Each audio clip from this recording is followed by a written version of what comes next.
JCBCaw here with Spazticgaming's second review of the Humble Indie Bundle 4. In this video, I'll be reviewing Nightsky HD. That is high definition. It's the same thing as the HD list Nightsky you would find on Steam, but it's in full screen and in a beta. Nightsky is a unique puzzle game that was developed by Nicholas Nigren, and was published by Nicholas.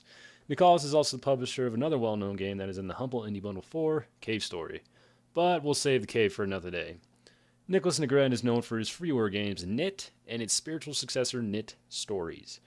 Being the curious beaver that I usually am, I looked into Knit and played it a bit, and it's a pretty top-notch game. It's a platformer, but it's not like Mario where you jump on other things, heads, or anything kind of weird, and just wander around looking for stuff. And there's no enemies or anything, well, they actually really kill. There's a lot of lava and stuff, and it's all over the damn place. Doesn't sound very fun, but it's actually pretty surprised at how entertaining it was. It is definitely going on my netbook when I get around to it. Also when I buy a netbook, which I probably won't. What the hell am I talking about? Whatever, let's get back to Nightsky. Nigren originally developed Nightsky for the Wii, but for no apparent reason released it on the PC first. I'm curious as to how it would play on the Wii, but I do not own a Wii or wish to own one. Although it's more than likely that the Wii will only have the HD version, so I'm a bit jealous. Screw the Wii. Story. Unlike most puzzle games, Nightsky actually has a story. It's not very engaging, but it's better than nothing. The game starts out with cinematic cuts and text with ominous music setting a pretty mellow mood. A man finds a large black pearl on a beach and takes it home. Ever since finding the pearl, the man dreams of alien-like environments that compose the levels of Nightsky. And that's pretty much all the story so far. Isn't that just straight up legit? Better than frickin' Zuma's story about shooting balls and mines or whatever the hell. Moving on. Gameplay. You control the large black pearl that the one dude found, and it sometimes has different powers that can be super speed, gravity, and usually precision, which just lets you really move slow and precision-like, and some other minor powers. Powers come and go and usually differ level to level. One level you'll have super speed and precision, the next level super speed may be gone, and all you have is precision.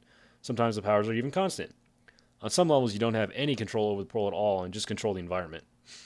There's also a couple unique vehicles that you control that are usually just a bunch of wheels placed in different areas, but there are flying vehicles that are just super neato. Anyways, it does all this without frustrating the player and creating a very immersive environment, which a lot of games just don't seem to have. Audio. Nightsky has a pretty impressive soundtrack that is very soothing and captures a good puzzle mood. Something to also note is that the developer recorded all the music himself, and there's just about over an hour of soundtrack in this game, although most of it's ambient sound, and it's still pretty great. Although you can only take so many crashing waves before you just want to break a toddler over your knee, it's still pretty brilliant though. Replayability. Even though Nightsky is a puzzle game, there is a significant amount of replayability in it. After being normal mode, you can lock in an alternate mode that is completely different than normal mode levels, but consists of the same environment. But hey, who cares? New puzzles. In total, there's 260 individual areas to play on, and there's even secrets to find. They're hidden pretty well. I've only found about one. It gave me a star, which I don't really know what it does, but it's cool. I mean, how many people could say they have a star? So, since this review is kind of short, we're going to do a review of the review. Just to, fill it up and stuff. Anyways, let's do a pros and con list. Pro number 1. It's simple, but not simple enough that you're like, wow, this sucks. I mean, you're thinking the complete opposite, and they're like, wow, this doesn't suck, and it's totally freaking awesome. Pro number 2. There's a lot of content. I can see myself playing this game well into 2012. Pro number 3, it does not frustrate you. Well, it came close a couple times, but the soundtrack calmed me down pretty fast, which is just, I love it. Con number 1, Steam doesn't have the HD version. Although if I ever lose the HD version, I can always download it through the key page on humblebundle.com, which surprisingly still even has my keys for the first Humble Indie Bundle. I mean, I can bitch all I want about these indie games, but at least they try to give you great service. Con number 2, it's addicting. Well, I don't know. Is this really a con? Whatever. Con number 3. There's not enough cons. This game is way too freaking good. Nightsky's gameplay is surprisingly fun. I found myself playing long after I had a good opinion of the game.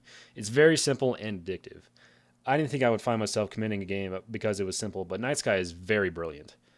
This is without question my favorite game out of all the games in the Humble Indie Bundle 4. I just wish the HD version was on Steam. Knit and Nightsky have made me a pretty big Nurgen fan. Nigren? I am looking forward to anything that really comes from this guy. He's great. Good stuff. Normally, Night Sky is $10, but as of right now, during the holiday sale up until January 1st, 2012, it's only $2.50. But try to get it in the humble indie bundle. Yay!